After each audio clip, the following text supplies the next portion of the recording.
de l'invité de la rédaction, c'est tout de suite. Bienvenue à vous. Et aujourd'hui, nous revenons sur le deuxième round des pourparlers interlibyens. Il s'est ouvert vendredi soir à Bousneka, au Maroc, entre les délégations du Haut Conseil d'État libyen et la Chambre des représentants. Un dialogue qui se tient au Maroc et sous l'égide du Royaume.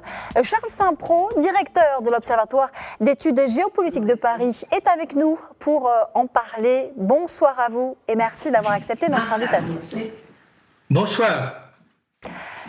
Donc, parvenir à un consensus global, hein, c'est bien l'ambition de ces pourparlers concernant notamment les occupants des postes de souveraineté, un enjeu vital de ce dialogue dans ce contexte. Quels sont les critères devant être pris en compte sur ce point ? Comme l'a dit d'ailleurs le ministre marocain, M. Bourita, on a avancé et les délégations qui sont très représentatives des parties du conflit libyen ont posé des bases et des jalons sérieux. Et je pense que ça, c'est le point qu'il faut souligner. Les bases, on les connaît. C'est de retenir comme critère des gens qui soient très compétents et qui soient connus pour leur probité. Le peuple libyen a des personnalités de haut niveau. Sous Kadhafi, beaucoup ont vécu en exil, mais ces personnalités existent et je pense qu'ils n'auront pas de problème pour trouver, selon les critères de la compétence, de la responsabilité, de la probité, les personnes nécessaires pour remplir ces postes de responsabilité qui sont, qu'on appelle les postes de souveraineté. Alors peut-être faudrait-il dire un mot sur ce que c'est que ces postes. Oui, précisément. Je vous propose d'ailleurs d'aller plus loin sur le choix de ces fameux postes de souveraineté dont on parle régulièrement sur la question libyenne. Quels sont-ils exactement et ensuite pourquoi représentent-ils un point névralgique de la négociation ? Alors, ce sont des postes très importants qui ont été prévus par l'article 15 de l'accord de Skhirat, qui, je le souligne, reste l'accord qui pose les règles du jeu pour ce qui concerne la Libye, l'accord de Skhirat de 2015. Et ces postes sont d'abord le gouvernement de la Banque centrale, le gouverneur de la Banque centrale, le président de la Cour constitutionnelle, le président de la Cour suprême, c'est aussi le président le procureur général, et puis je pense qu'on va y rajouter le directeur de l'Office national des pétroles, puisque vous savez que c'est la principale richesse de la Libye et qu'il faut remettre ce pétrole dans le circuit, et il y a beaucoup de réformes à faire en ce domaine. Donc je pense que ce sont ce qu'on appelle les postes de souveraineté. Je pense que c'est très important parce que c'est ce qui va fonder le socle de l'État qu'il faut construire.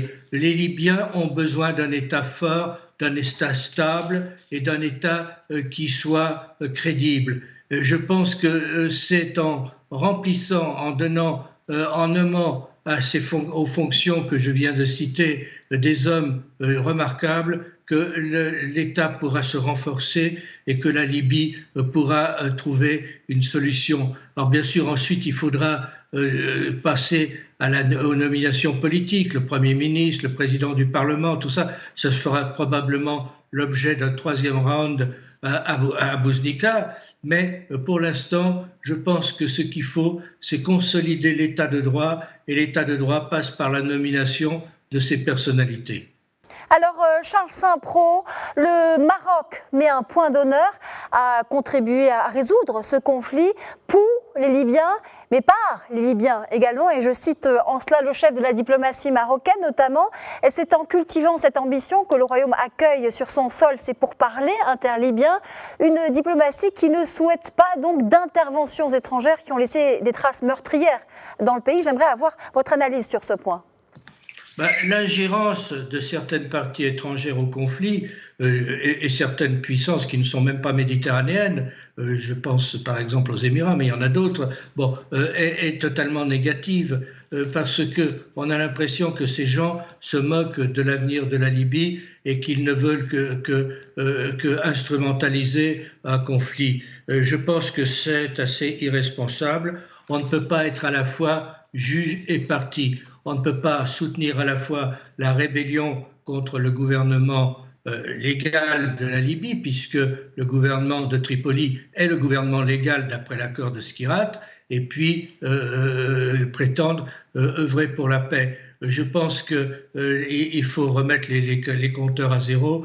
Il y a un intervenant qui a tout à fait souligné le rôle positif du Maroc, c'est la Turquie, parce que la Turquie n'entre pas dans ces ingérences blâmables, mais il serait temps que les autres arrêtent leur palidonie, et notamment aussi un pays voisin du Maroc et hélas de la Libye qui n'a pour politique que de nuire au Maroc à tout prix et qui n'a aucun rôle dans cette affaire.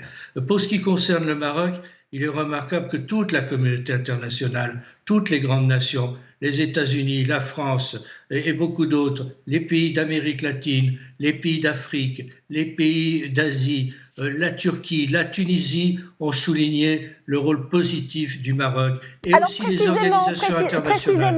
Précisément, Charles Simpro, sur ce rôle constructif et actif du Maroc dans la facilitation du dialogue libyen, c'est vrai, vous venez de le dire, salué largement par la communauté internationale. Est-ce que vous pouvez nous dire ce qui fait du Royaume un médiateur privilégié et efficace sur ce sensible dossier libyen ? Je crois que le Maroc est un interlocuteur privilégié parce qu'il a su rester neutre. Il n'a pas pris le parti de l'un ou de l'autre. Il a su observer une position qui est la sagesse même et qui est la neutralité. Et c'est pour cela qu'aujourd'hui, toutes les parties lui font confiance et que toutes les parties se réunissent sous l'égide du Maroc pour trouver une solution à la crise libyenne. Et je pense que ce rôle considérable du Maroc montre la vitalité de la diplomatie marocaine.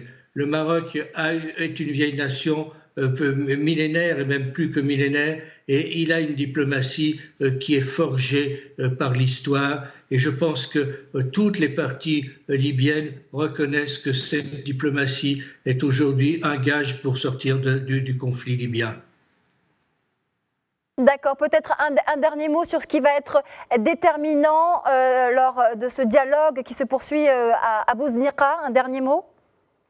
Eh bien, le deuxième round s'est terminé. Il s'est terminé d'une façon très positive puisque on s'est entendu sur le processus de nomination aux postes de souveraineté. Maintenant, il faudra sûrement un troisième round qui consistera à désigner les gens, à désigner le Premier ministre, à désigner les hommes politiques qui géreront le pays.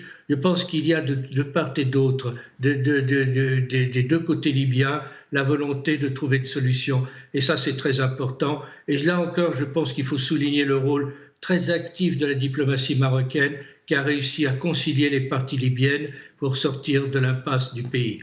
Charles Simpro, merci infiniment pour vos réponses. Je rappelle que vous êtes directeur de l'Observatoire d'études géopolitiques de Paris. Je vous remercie.